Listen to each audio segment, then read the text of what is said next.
कहानी एक ऐसे आदमी की है जो अपनी फैमिली के साथ घूमने निकलता है, लेकिन बस $50 बचाने के चक्कर में उसने एक आदमी से ऐसी फिशिंग बोट किराए पर ले ली जिसमें बहुत सारी दिक्कतें थीं। प्लान ये था कि वीकेंड पर पत्नी और बच्चे के साथ कैरिबियन समंदर की खूबसूरती एंजॉय करेगा, लेकिन उसे जरा भी अंदाजा नहीं था कि ये सस्ती डील उसकी पूरी फैमिली को मौत के बिल्कुल किनारे ला खड़ा करेगी। कहानी की शुरुआत में जैक अपने बेटे को बोट पर बैठाकर समंदर की लहरों के बीच मस्ती कर रहा होता है। ठंडी हवा चेहरे से टकरा रही होती है, हंसी की आवाजें चारों तरफ गूंज रही होती हैं। सब कुछ शांत, सुंदर और परफेक्ट लगता है, लेकिन ये सुकून ज्यादा देर टिकता नहीं। तभी जैक की पत्नी को एहसास होता है कि बोट अब काफी दूर निकल चुकी है। किनारे की इमारतें दिखनी बंद हो जाती हैं। उसके मन में घबराहट घर करने लगती है। वो बार बार जैक से वापस लौटने को कहती है। जैक भी बोट मोड़कर वापस जाने ही वाला होता है, तभी उनका बेटा दूर एक छोटे से द्वीप को देख लेता है और जिद करने लगता है कि वहां जाना है, एक्सप्लोर करना है। पत्नी पहले तो साफ मना कर देती है, लेकिन बच्चे की मासूम जिद के आगे आखिरकार झुक जाती है और वे लोग उस द्वीप की ओर बढ़ जाते हैं। यही वो सुनसान वीरान द्वीप होता है जो इस परिवार की किस्मत को हमेशा के लिए बदल देता है। द्वीप पर पहुंचने के बाद जैक अपने बेटे के साथ इधर उधर घूमने लगता है, छोटी छोटी चीजें देखने लगता है, कुछ यादगार के तौर पर साथ ले जाने की सोचता है। उसकी पत्नी बीच पर लेटकर आराम से किताब पढ़ रही होती है। सब कुछ फिर से बिल्कुल परफेक्ट लगने लगता है, लेकिन जैसे ही वो वापस लौटने की तैयारी करते हैं, तभी असली मुसीबत सामने आती है। बोट का इंजन किसी भी हाल में स्टार्ट नहीं होता। जैक बार बार कोशिश करता है, लेकिन इंजन जान ही नहीं पकड़ता। जैक पेशे से डॉक्टर है, उसे मशीनें ठीक करना नहीं आता, लेकिन उसकी नजर बहुत तेज है। वो गौर करता है कि इंजन की बनावट उसके घर की घास काटने वाली मशीन से काफी मिलती जुलती है। तभी उसे एहसास होता है कि सस्ता लेने का नुकसान कितना भारी पड़ सकता है। धीरे धीरे रात होने लगती है। कैरिबियन का तापमान अचानक गिर जाता है। जैक के परिवार के पास न खाना है न पानी। मोबाइल फोन बेकार हो चुके हैं क्योंकि इस इलाके में नेटवर्क नाम की कोई चीज नहीं। समय बीतने के साथ साथ पत्नी की बेचैनी बढ़ती जाती है। वो जैक की लापरवाही को कोसने लगती है। जैक बाहर से खुद को शांत दिखाने की कोशिश करता है, पत्नी को संभालता है और अंदर ही अंदर किसी चमत्कार की उम्मीद करता रहता है कि शायद कोई मछली पकड़ने वाली नाव उन्हें देख ले। लेकिन हकीकत बहुत बेरहम होती है। इस विशाल समंदर में ये छोटा सा द्वीप धूल के कण जैसा है। किसी गुजरती नाव का इन्हें देख लेना लगभग नामुमकिन है। अगली सुबह हालात और भी खराब हो जाते हैं। बोट अब भी ठीक नहीं हुई होती और उनका बेटा डिहाइड्रेशन का शिकार होने लगता है। सिर्फ 2 घंटों में उसकी हालत तेजी से बिगड़ती है। पहले चेहरा पीला पड़ता है, फिर दिल की धड़कन तेज हो जाती है, सांसें कमजोर पड़ने लगती हैं और बच्चा आधी बेहोशी की हालत में चला जाता है। डॉक्टर होने के नाते जैक अच्छी तरह जानता है कि बच्चों के लिए डिहाइड्रेशन कितना जानलेवा हो सकता है। हर 1 मिनट की देरी उसके बेटे की जान को और खतरे में डाल रही थी। जैक समझ जाता है कि अब इंतजार करना मौत को बुलाने जैसा है। वो एक बेहद जोखिम भरा फैसला लेता है। पेड़ों की पत्तियों से बोट पर एक अस्थायी छांव बनाता है, पत्नी और बच्चे को बोट में बैठाता है और खुद बोट के किनारे लटक कर हाथों से पानी में तैरते हुए बोट को आगे बढ़ाने की कोशिश करता है ताकि किसी टूरिस्ट एरिया के पास पहुंच सके और शायद कोई मदद मिल जाए। प्लान अच्छा था, लेकिन शरीर की भी एक हद होती है। लंबे समय तक मेहनत करने के बाद जैक पूरी तरह टूट जाता है, थककर बोट में गिर पड़ता है और पत्नी बच्चे के साथ बेहोश हो जाता है। छोटी सी बोट यूं ही समंदर में भटकती रहती है। जब जैक की आंख खुलती है तो वो देखता है कि बोट एक और सुनसान द्वीप के पास पहुंच चुकी है। सूरज अब भी आग उगल रहा होता है। जैसे तैसे वो खड़ा होता है, तभी दूर से एक मछली पकड़ने वाली नाव आती दिखाई देती है। जैक की आंखों में जान आ जाती है। वो पत्ते उठाकर पूरी ताकत से लहराता है, चिल्लाता है। इस बार किस्मत मेहरबान होती है। नाव में बैठे 2 मछुआरे जैक और उसके परिवार को देख लेते हैं। वे उन्हें पानी देते हैं, पत्नी और बच्चे की हालत पूछते हैं। जैक को लगता है कि आखिरकार उनकी जान बच गई, लेकिन उसे जरा भी अंदाजा नहीं होता कि असली डरावना सपना अब शुरू होने वाला है। जैक जल्दी जल्दी अपनी पूरी कहानी बताता है और गुहार लगाता है कि उन्हें तुरंत शहर के अस्पताल ले चलें। शुरुआत में मछुआरा शियाओ फेई आसानी से मान जाता है, लेकिन जैसे ही वो बच्चे को अपने साथी के हवाले करता है और पत्नी को उठाने लगता है, अचानक एक अजीब सी मांग रख देता है। वो कहता है कि वो जैक के परिवार को बचाना चाहता है, लेकिन इसके बदले उसे कीमत चाहिए। जैक जब पूछता है कितनी, तो जवाब मिलता है $1 मिलियन। जैक के पास सिर्फ $40,000 होते हैं। वो गिड़गिड़ाता है, बताता है कि उसका बेटा सिर्फ 6 साल का है, लेकिन लालच इंसानियत से बड़ा हो जाता है। बेटे की जान और एक बेहिसाब रकम के बीच जैक फंस जाता है। आखिरकार वो मान जाता है और कहता है कि वो दोस्तों से पैसे उधार लेने की कोशिश करेगा। जैक के इतना कहते ही छोटा कद वाला मछुआरा हामी भर देता है, जैसे सब कुछ मान गया हो। लेकिन जैसे ही जैक का ध्यान थोड़ी देर के लिए भटकता है, वो अचानक नाव का चप्पू उठाकर पूरी ताकत से जैक के सिर पर दे मारता है। जैक की आंखों के सामने अंधेरा छा जाता है और वो वहीं ढेर हो जाता है। जब जैक को होश आता है तो वो खुद को उसी मछुआरे की नाव पर बंधा हुआ पाता है। चारों तरफ देखता है लेकिन उसकी पत्नी और बेटा कहीं दिखाई नहीं देते। घबराकर वो पूछता है कि उसका परिवार कहाँ है। मछुआरा ठंडे लहजे में बताता है कि उसकी पत्नी और बेटा अभी भी उसी सुनसान द्वीप पर हैं और उस द्वीप की लोकेशन सिर्फ उसे और उसके साथी को पता है। वो साफ शब्दों में चेतावनी देता है कि अगर जैक ने $1 मिलियन नहीं दिए या पुलिस को खबर की तो वो जिंदगी भर अपने परिवार को दोबारा नहीं देख पाएगा। उसका साथी, जिसे सब शियाओबाई कहते हैं, पूरी बातचीत के दौरान चुप रहता है। उसकी आंखों में उलझन और अपराध बोध साफ झलकता है, लेकिन वो न तो बीच में रोकता है न ही जैक के लिए जरा सी भी हमदर्दी दिखाता है। ऐसा लगता है जैसे वो इस पूरी फिरौती की कहानी का सिर्फ एक मूक दर्शक हो। अब जैक के पास कोई रास्ता नहीं बचता। उसे मजबूरी में चुपचाप नाव को शहर की तरफ बढ़ने देना पड़ता है। किनारे पहुंचते ही मछुआरा उसे एक फोन बूथ पर ले जाता है और दोस्तों से पैसे मांगने के लिए मजबूर करता है। परिवार की जान बचाने के लिए जैक कांपती आवाज में एक एक करके फोन करता है। पहले वो मदद की गुजारिश करता है, फिर हालात ऐसे हो जाते हैं कि उसे भीख मांगनी पड़ती है। वो किसी को सही रकम नहीं बताता, बस इतना कहता है कि जितना हो सके उतना जल्दी भेज दें। शाम होते होते मछुआरा उसे बैंक ले जाता है। खाते की जांच होती है और सामने आता है कि जैक के पास सिर्फ $1,90,000 है। $1 मिलियन से बहुत कम। ये उसकी पूरी जिंदगी की जमा पूंजी होती है। मजबूरी में जैक सौदा करने की कोशिश करता है। मछुआरा कुछ देर सोचकर मान जाता है।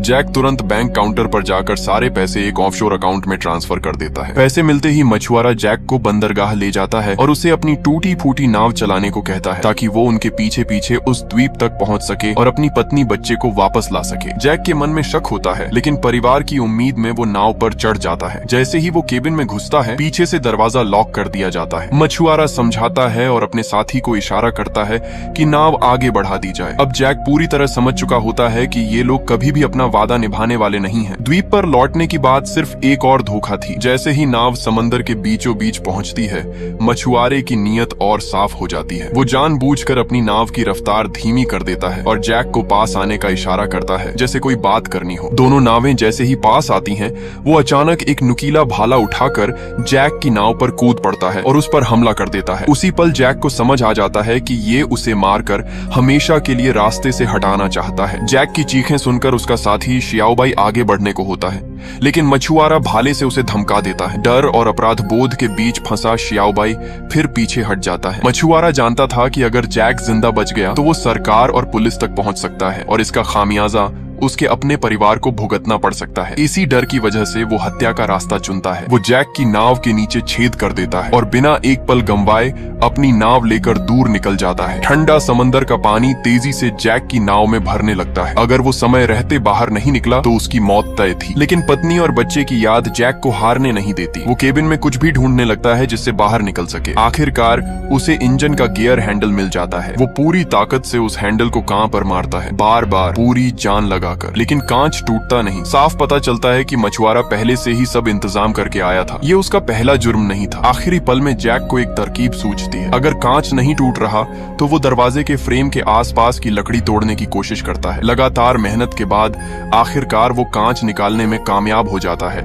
और खुद को बचा लेता है। जैसे ही उसकी ताकत जवाब देने लगती है, किस्मत फिर साथ देती है। एक टूरिस्ट बोट वहां से गुजरती है और जैक को देख लेती है। उसकी जान बच जाती है। किनारे पहुंचते ही जैक पुलिस को सारी कहानी बता देता है। अपहरण, फिरौती और जान से मारने की कोशिश तक सब कुछ। वो गिड़गिड़ाकर पुलिस से अपनी पत्नी और बच्चे को ढूंढने की गुहार लगाता है, लेकिन पुलिस का जवाब सुनकर जैक लगभग टूट जाता है। उन्हें लगता है कि जिस द्वीप की वो बात कर रहा है वो कम से कम 150 नॉटिकल माइल दूर है और उसके आसपास सैकड़ों छोटे बड़े द्वीप हैं। सबको खोजने में हफ्ते लग सकते हैं। ये सुनते ही जैक समझ जाता है कि सिस्टम के भरोसे बैठना मतलब अपने परिवार को मौत के हवाले करना। पुलिस का जवाब सुनकर जैक पूरी तरह टूट जाता है। डॉक्टर होने के नाते वो अच्छी तरह जानता है कि उसकी पत्नी और बेटा कई दिनों से उस सुनसान द्वीप पर फंसे हुए हैं। न उनके पास खाना है न पानी। ऐसे हालात में एक हफ्ता भी जिंदा रह पाना नामुमकिन है। जैक पुलिस प्रमुख से गिड़गिड़ाकर कहता है कि मछुआरे को तुरंत गिरफ्तार किया जाए। उसका मानना होता है कि उसी के जरिए द्वीप की सही लोकेशन मिल सकती है, लेकिन पुलिस प्रमुख जैक की कहानी पर भरोसा नहीं करता। उसे शक होता है कि जैक जानबूझकर निजी नाव लेकर दूर गया, फिर एक अनजान ऑफशोर अकाउंट में $1,90,000 ट्रांसफर किए। पुलिस को लगने लगता है कि जैक ने ये सब बीमा के पैसों के लालच में किया है और मछुआरा सिर्फ उसकी बनाई हुई कहानी है। जब ये शक दूतावास तक पहुंचता है तो वे तुरंत जैक के परिवार की तलाश रोक देते हैं और केस को मर्डर इन्वेस्टिगेशन में बदल देते हैं ताकि सरकारी संसाधन बर्बाद न हो और टूरिज्म की छवि खराब न हो। पुलिस का शक और सिस्टम की बेरुखी जैक को साफ समझा देती है कि अब कानून के भरोसे बैठना बेकार है। गुस्सा और बेबसी मिलकर उसे एक खतरनाक फैसला लेने पर मजबूर कर देते हैं। वो खुद अपने तरीके से अपने परिवार को बचाने का फैसला करता है। पुलिस की नजरों से बचकर जैक एक कैब पकड़ता है और सीधे समुद्री बाजार की तरफ जाता है। वो हर मछुआरे से उस आदमी के बारे में पूछता है, लेकिन वहाँ इतने ज्यादा लोग होते हैं कि कोई भी सिर्फ नाम और शक्ल के दम पर उसकी मदद नहीं कर पाता। तभी जैक की नजर ड्राइवर के हाथ पर पड़े पुराने जख्म पर जाती है। उसे याद आता है कि मछुआरे के हाथ पर भी ऐसा ही निशान था। ड्राइवर बताता है कि ऐसे जख्म मछली काटते वक्त आम होते हैं और शहर में सिर्फ एक ही अस्पताल है जहां ऐसे घावों का इलाज किया जाता है। ये सुनते ही जैक ड्राइवर को उसी अस्पताल चलने को कहता है। अस्पताल पहुंचकर जैक बहाना बनाता है कि उसकी टांग का जख्म इन्फेक्ट हो गया है और इमरजेंसी में नाम लिखवा लेता है। इलाज के दौरान वो डॉक्टर को अपनी पूरी कहानी सुनाता है और गुहार लगाता है कि किसी तरह उस मछुआरे की जानकारी मिल जाए। डॉक्टर उसकी हालत पर तरस खाता है, लेकिन साफ कह देता है कि अस्पताल के नियमों के चलते वो किसी भी मरीज की निजी जानकारी नहीं दे सकता। फिर भी इंसानियत के नाते वो चुपचाप मदद करने का फैसला करता है। इलाज खत्म होने के बाद डॉक्टर कमरे का पर्दा खींच देता है और बाथरूम जाने का बहाना बनाकर जैक को कुछ देर के लिए अकेला छोड़ देता है। जैक तुरंत डॉक्टर का कंप्यूटर खोलता है और मरीजों की फाइलें खंगालने लगता है। कुछ ही देर में उसे वही नाम और पता मिल जाता है जिसकी उसे तलाश थी। जाते वक्त वो अपनी जेब में एक छोटा सा सर्जिकल चाकू छुपा लेता है। यही उसका इकलौता हथियार होता है और यही उसके परिवार को बचाने की आखिरी उम्मीद भी। मछुआरे का घर शहर के एक बेहद गरीब और अव्यवस्थित इलाके में होता है। चारों तरफ टूटी फूटी झोपड़ियां और गंदगी फैली होती है। जैसे ही जैक वहां पहुंचता है वो देखता है कि एक औरत एक बीमार बच्चे की देखभाल कर रही है। वो औरत बार बार कहती है कि वो उस मछुआरे को नहीं जानती, लेकिन दीवार पर लगी तस्वीरें उसकी बात झूठी साबित कर देती हैं। तभी दरवाजा खुलने की आवाज आती है। अंदर आता है वही मछुआरा जो अभी अभी पैसे लेकर लौटा होता है। जैक को देखकर वो चौंक जाता है और अगले ही पल दोनों के बीच जबरदस्त हाथापाई शुरू हो जाती है। जैक कमजोर जरूर होता है, टांग में चोट भी होती है, लेकिन परिवार के लिए लड़ते हुए उसमें गजब की ताकत आ जाती है। वो मछुआरे को जमीन पर दबोच लेता है और सालों से दबा गुस्सा उस पर निकाल देता है। जब मछुआरे की पत्नी ये सब देखती है तो वो मछली मारने वाली बंदूक उठाकर बीच में आ जाती है और दोनों को अलग कर देती है। हालात ऐसे बन जाते हैं कि जैक का बचना नामुमकिन लगता है। तभी मछुआरे की छोटी बेटी कमरे में आ जाती है। अफरा तफरी में जैक बच्ची को पकड़ लेता है और सर्जिकल चाकू उसकी गर्दन के पास रख देता है। वो मछुआरे को हथियार नीचे रखने को मजबूर करता है, लेकिन अगला ही पल सब कुछ बदल देता है। घबराहट में मछुआरे से गलती से ट्रिगर दब जाता है और गोली सीधे उसकी बेटी को लग जाती है। बच्ची वहीं ढेर हो जाती है। ये देखते ही मछुआरा टूट जाता है और बदहवास होकर जैक पर झपट पड़ता है। खुद को बचाने के लिए जैक बिना सोचे समझे चाकू उसकी गर्दन में घोंप देता है। गर्दन की नस कटते ही कुछ ही पलों में मछुआरा खून से लथपथ होकर जमीन पर गिर जाता है। कमरे में फैले खून और चीख पुकार को देखकर जैक सुन्न हो जाता है। वो अपने परिवार को बचाने आया था, लेकिन अनजाने में एक और तबाही खड़ी हो चुकी थी। अब पूरे मामले का इकलौता गवाह मछुआरे का वही साथी बचता है। जैक बिना वक्त गंवाए सीधे बंदरगाह दफ्तर पहुंचता है और नाव का नंबर देकर उसकी लोकेशन पता करता है। लेकिन जैसे ही उसे जानकारी मिलती है वो देखता है कि पुलिस चारों तरफ फैल चुकी है और उसे पकड़ने की तैयारी में है। जैक तुरंत बस में चढ़कर वहां से निकल जाता है और बाल बाल बच जाता है। किस्मत का खेल देखिए, उसी बस में मछुआरे का साथी भी मौजूद होता है। जैसे ही वो उतर कर भागता है जैक उसके पीछे पीछे दौड़ पड़ता है। वो चिल्लाकर कहता है कि अगर वो उसे द्वीप की लोकेशन बता दे तो वो न उसे नुकसान पहुंचाएगा न पुलिस को बताएगा। साथ ही जैक की आंखों में दर्द, सच्चाई और बेबसी देखता है। उसे अपने की पर शर्म आने लगती है। वो रुककर उसे बताने ही वाला होता है कि तभी सड़क पार करते वक्त एक तेज रफ्तार ट्रक उसे टक्कर मार देता है। भारी घायल हालत में पड़े उस आदमी के पास जैक भागकर पहुंचता है। वो जेब से नक्शा निकालता है और घबराई हुई आवाज में द्वीप की लोकेशन पूछता है। दर्द से तड़पते हुए वो आदमी कांपते हाथों से नक्शे पर सही जगह दिखा देता है और बेहोश हो जाता है। जैक ड्राइवर से उसे अस्पताल ले जाने को कहता है और खुद दौड़ते हुए समंदर किनारे पहुंचता है। वहां कुछ लड़कों से वो जबरदस्ती एक स्पीड बोट ले लेता है और पूरी ताकत से समंदर की तरफ निकल पड़ता है। हालांकि इस हरकत से समुद्री पुलिस का ध्यान उस पर चला जाता है, लेकिन स्पीड बोट की रफ्तार के आगे वो कुछ नहीं कर पाते। घंटों की यात्रा के बाद जैक आखिरकार उस सुनसान द्वीप पर पहुंचता है। वो बोट से कूदकर पत्नी और बेटे के नाम चिल्लाने लगता है, लेकिन कोई जवाब नहीं मिलता। निराशा के उस पल में उसे रेत पर पैरों के निशान दिखाई देते हैं। वो उन निशानों का पीछा करता हुआ एक बड़े पेड़ के नीचे पहुंचता है। वहां उसकी पत्नी बेहोश पड़ी होती है, सांसें बहुत धीमी होती हैं। उसका बेटा जमीन पर नीला पड़ चुका होता है, उसकी सांसें बंद हो चुकी होती हैं, लेकिन जैक हार नहीं मानता। रोते हुए वो बच्चे को सीपीआर देना शुरू करता है। पसीने और आंसुओं में भीगते हुए उसके हाथ थक जाते हैं, लेकिन वो रुकता नहीं। हर सेकंड उसके बेटे के लिए एक दुआ बन जाता है। तभी अचानक बच्चा खांसता है और उसकी सांसें लौट आती हैं। जैक फूट फूट कर रो पड़ता है। वो पहले बेटे को बोट में ले जाता है, फिर पत्नी को लेने वापस आता है, लेकिन लगातार थकान, चोट और भावनाओं का बोझ उसके शरीर को जवाब दे देता है। उसकी आंखों के सामने अंधेरा छा जाता है और वो रेत पर गिरकर बेहोश हो जाता है। उसी वक्त आसमान में हेलीकॉप्टर की आवाज गूंजती है। एक रेस्क्यू टीम उन्हें देख लेती है। फिल्म का अंत यहीं होता है। ये नहीं बताया जाता कि जैक को उसके किए की सजा मिलती है या नहीं। कहानी कानून से नहीं, बल्कि एक पिता की जिद, प्यार और इंसानी हदों से आगे जाने की कहानी बनकर खत्म होती है। ये फिल्म हमें दिखाती है कि कैसे सिस्टम की बेरुखी, पैसे की भूख और इंसान की लालच जिंदगियां तबाह कर सकती है, लेकिन उसी अंधेरे में ये भी सिखाती है कि प्यार और हिम्मत ही वो ताकत है जो इंसान को सबसे बड़े नर्क से भी बाहर निकाल सकती है।